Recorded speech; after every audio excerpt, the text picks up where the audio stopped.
Have you ever wondered if the next big change in how we're governed won't be some loud, messy revolution?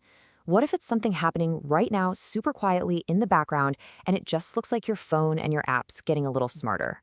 Well, let's dive into a really fascinating concept that might just be describing a future that's emerging without us even noticing. All right, so here's our roadmap for this. We're going to start with the two futures we're always told are coming. Then we'll get into this third, hidden path. We'll look at how your own personal AI could kind of become your governor, what on earth that means for the government, and finally, why this new thing is more like a resilient mesh than some perfect utopia. Whenever we talk about the future, about society and tech and power, the conversation almost always seems to get stuck between two pretty grim options. So on one side, you have this fear of total central control, right?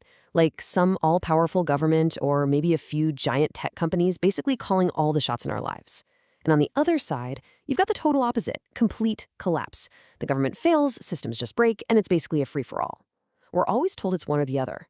Order, but with an iron fist, or freedom, but with chaos. It feels like a dead end, doesn't it? But what if that's a false choice? What if there's a third option, hiding in plain sight, one that lets us navigate between those two extremes? And that brings us to the core idea we're exploring today, this third, sort of non-apparent path.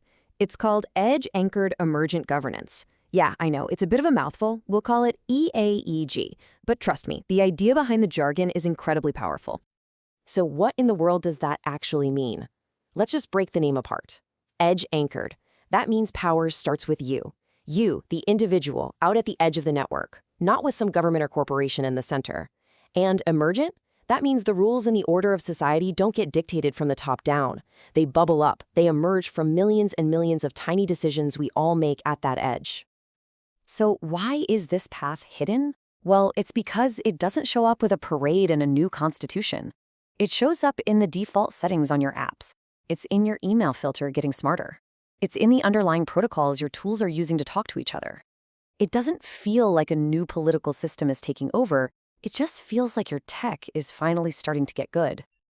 And this causes a massive shift in where power actually lives.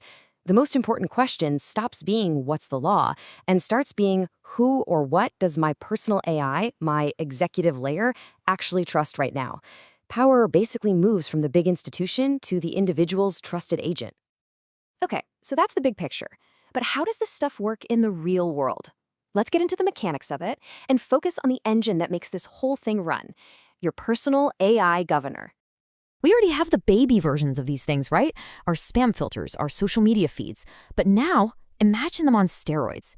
Imagine an agent that reads every single terms of service for you and automatically rejects anything sketchy. Or a real-time BS detector that vets news sources before they even hit your feed. An agent that actually helps you with your real goals, not just your short-term impulses.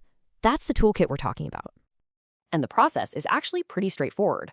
First, you set your rules. Think of it as your own personal constitution. You tell it, hey, I don't want to see manipulative ads, or never agree to a contract that shares my data. Step 2, your agent goes out into the digital world and acts as your tough-as-nails negotiator. And finally, step 3, the world you actually experience gets filtered based on those rules you set. And this right here is the critical point. The most powerful governance in this whole system is totally invisible. It isn't about you having to say no to a bad deal. It's about your agent making sure that bad deal, that spammy offer, that manipulative article never even gets a chance to reach you in the first place. It's governance by subtraction. Just think about how this plays out. It's your agent, at the machine level, just quietly saying, nope, not happening.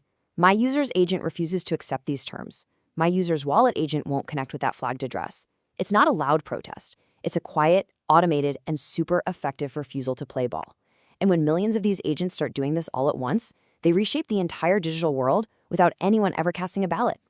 So, if all this power is moving to individuals and their agents, you gotta ask the big question. What happens to the state? What does government look like in a world that's governed from the edge? Well, it doesn't just disappear, but its job description gets a major rewrite. The state gets demoted. It goes from being the sole governor at the top of the food chain to being just one more node in the network. A really important one, for sure, providing things like roads and national defense, but a node nonetheless.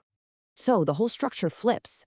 We go from that old, familiar pyramid, with the government on top telling everyone else what to do, to a decentralized mesh. And in that mesh, the state has to negotiate. It has to earn our trust and our compliance, just like any other service provider trying to get our business.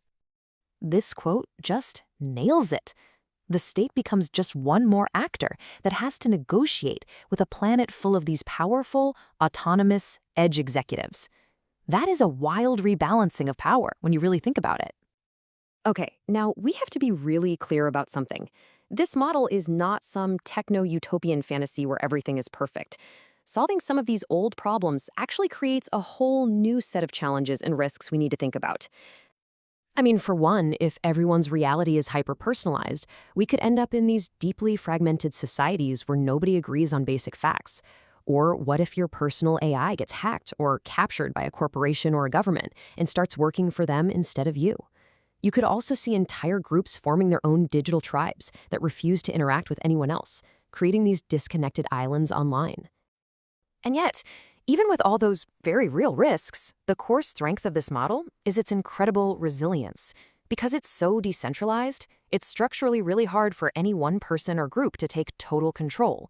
And at the same time, because everyone is managing their own little corner of the world, it's also much less likely to just completely fall apart all at once. Ultimately, if there's one thing to take away, it's this. Power and governance are shifting. They're moving away from the rhetoric layer, political speeches, laws, debates, and they're moving down into the routing layer. Governance is becoming less about who wins the argument and more about which technical protocol simply gets adopted. So as we wrap this up, it all comes down to a really important question. If governance is moving into the tools you use every single day, the responsibility shifts too. The new civic duty might not be just about voting anymore. It might be about carefully choosing, securing, and training the agents that represent you. The power is moving to the edge. It's moving to you. The only question left is, what are you going to do with it?